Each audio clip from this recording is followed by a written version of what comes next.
Salam sejahtera bagi kita semua. Nama saya Mesrani Brutu dengan NIM 2307400054. Di sini saya akan mempresentasikan tugas saya yang membahas tentang metodologi penelitian yang berjudul Penerapan Metode Berbasis Masalah dalam Meningkatkan Hasil Belajar dan Budi Pekerti pada Siswa. Nah, apakah itu metodologi penelitian?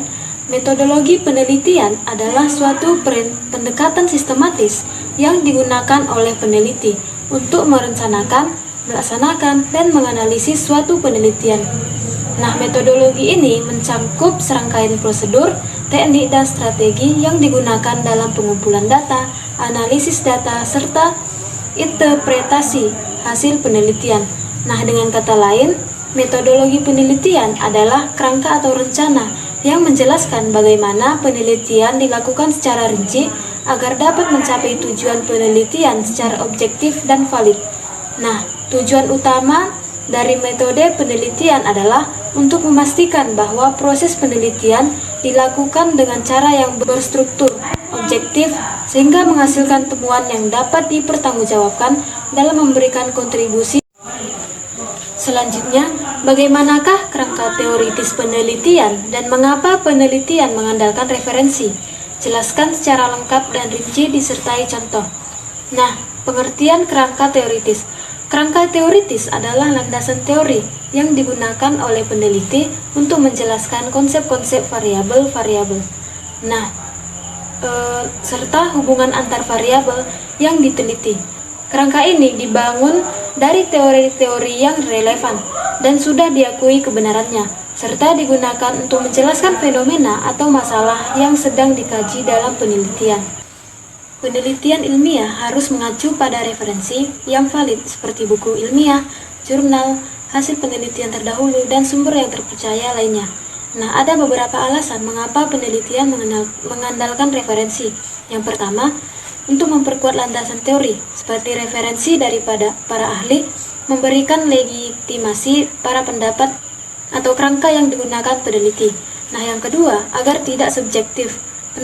Pendapat atau argumen peneliti tidak hanya berdasarkan asumsi pribadi, tapi berdasarkan teori yang sudah terbukti.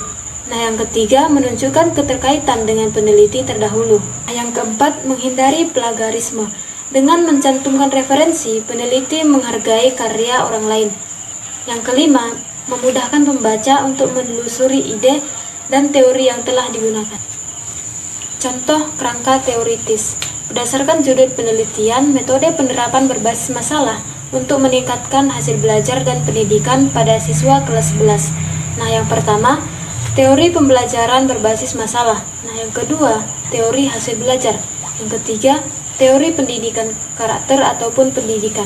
Selanjutnya, rumusan masalah dari penelitian ini ialah: yang pertama, apakah penerapan metode pembelajaran berbasis masalah dapat meningkatkan hasil belajar siswa kelas 11 SMA Negeri 1 Kerajaan? Yang kedua, bagaimana pengaruh metode pembelajaran berbasis masalah terhadap pembentukan karakter siswa? Nah, yang ketiga, apa saja tantangan dalam penerapan metode berbasis masalah di kelas 11 SMA Negeri 1 Kerajaan? Adapun tujuan penelitian ini yaitu: yang pertama, untuk mengetahui peningkatan hasil belajar siswa melalui penerapan metode berbasis masalah. Yang kedua, menganalisis pengaruh metode berbasis masalah terhadap pembentukan budi pekerti siswa. Nah, yang ketiga, mengidentifikasi kendala dan solusi dalam menerapkan metode pembelajaran berbasis masalah di kelas 11. Kemudian, manfaat penelitian. Yang pertama, manfaat teoritis, yaitu menambah literatur dan penguatan teori tentang efektivitas metode pembelajaran berbasis masalah. Nah, selanjutnya, memberikan gambaran hubungan antara metode pembelajaran dan pembentukan karakter. Nah, yang kedua, manfaat praktis, yaitu bagi guru sebagai referensi dalam memilih metode pembelajaran yang efektif. Selanjutnya, bagi siswa, memberikan pengalaman belajar yang lebih aktif dan membentuk karakter positif. Nah, yang ketiga, bagi sekolah, memberikan masukan dalam pengembangan strategi pembelajaran yang mendukung nilai akademik dan Nah, pertanyaan berikutnya, bagaimanakah rumusan masalah? Jelaskan dan berikan contohnya. Nah, rumusan masalah adalah pernyataan berupa pertanyaan yang merumuskan inti dari permasalahan yang akan diteliti dalam suatu karya ilmiah, seperti skripsi, dan lain sebagainya. Fungsinya adalah untuk membatasi ruang lingkup penelitian, menjadi dasar dalam menentukan tujuan dan manfaat penelitian, serta memandu peneliti dalam proses analisis dan pembahasan. Rumusan masalah harus disusun secara jelas, spesifik, dan bisa diteliti, biasanya dalam bentuk pertanyaan. Nah, di sini saya akan memberikan contoh rumusan masalah pada skripsi yang berjudul Metode Penerapan Berbasis Masalah untuk Meningkatkan Hasil Belajar dan Pendidikan pada Siswa Kelas 11 SMA Kerajaan. Nah, yang pertama, apakah penerapan metode pembelajaran berbasis masalah dapat meningkatkan hasil belajar siswa kelas 11 SMA Kerajaan? Nah, yang kedua, bagaimana pengaruh penerapan metode pembelajaran berbasis masalah terhadap pembentukan karakter siswa kelas 11 SMA Kerajaan? Nah, yang ketiga, apa saja kendala dan upaya dalam menerapkan metode pembelajaran berbasis masalah dalam proses belajar mengajar di kelas 11 SMA Kerajaan? Nah, pertanyaan berikutnya, apa saja teknik dalam mendapatkan data? Bagaimana kita mengetahui apabila data itu valid atau reliable? Berikan contohnya.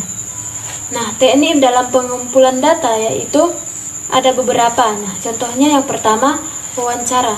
Teknik ini melibatkan percakapan langsung dengan responden untuk mendapatkan informasi yang lebih mendalam. Contohnya itu mewawancarai guru tentang metode pembelajaran yang digunakan. Nah, yang kedua, kuesioner atau survei. Kuesioner adalah serangkaian pertanyaan yang diberikan kepada responden untuk mengumpulkan data dalam bentuk tertulis. Nah, misalnya memberikan angket kepada siswa. Yang ketiga yaitu observasi. Teknik ini melibatkan pengamatan langsung terhadap objek atau fenomena yang sedang diteliti tanpa interaksi langsung dengan sumber penelitian. Nah, contohnya itu meneliti perilaku siswa di kelas saat pembelajaran berlangsung. Nah, yang keempat, dokumentasi. Teknik ini melibatkan analisis dokumen atau rekomen yang sudah ada seperti arsip, laporan, buku, atau publikasi lainnya. Nah, misalnya mengambil nilai ujian dari rapor siswa. Yang kelima, eksperimen. Dalam penelitian eksperimen, peneliti mengontrol dan memanipulasi variabel-variabel tertentu untuk melihat perubahan. Contohnya, membaca untuk mengetahui kemampuan literasi siswa. Selanjutnya, bagaimana kita mengetahui apabila data itu valid atau reliable? Nah, cara untuk mengetahui apabila data itu valid yaitu yang pertama, uji validitas isi. Nah, maksudnya di situ ialah apakah instrumen sudah mencakup seluruh aspek yang ingin diukir. Nah, maksudnya di situ ialah apakah instrumen sudah mencakup seluruh aspek yang ingin diukur. Nah, biasanya dilakukan dengan meminta pendapat ahli. Yang kedua yaitu uji validitas empiris atau statistik. Nah, di sini kita disuruh untuk menggunakan korelasi person jika datanya interval atau rasio.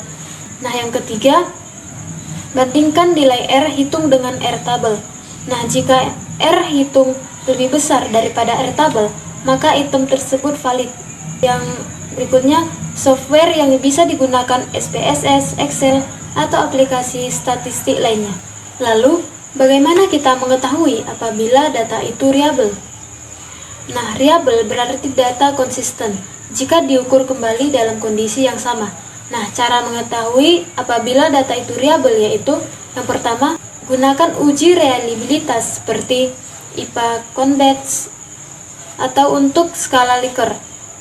Nah, yang kedua, software seperti SPSS bisa digunakan untuk menghitung secara otomatis. Pertanyaan berikutnya yaitu, apa yang dimaksud dengan analisis hasil dan bagaimana implementasi hasil penelitian?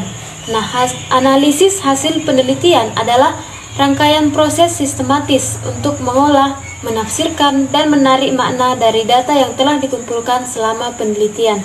Nah, implementasi hasil penelitian adalah tindakan sistematis untuk menerjemahkan temuan penelitian menjadi kebijakan, program, atau praktik nyata sehingga dapat memberikan manfaat langsung. Demikian dari presentasi saya, mohon maaf jika ada salah dalam bertutur kata. Saya ucapkan sekian dan terima kasih.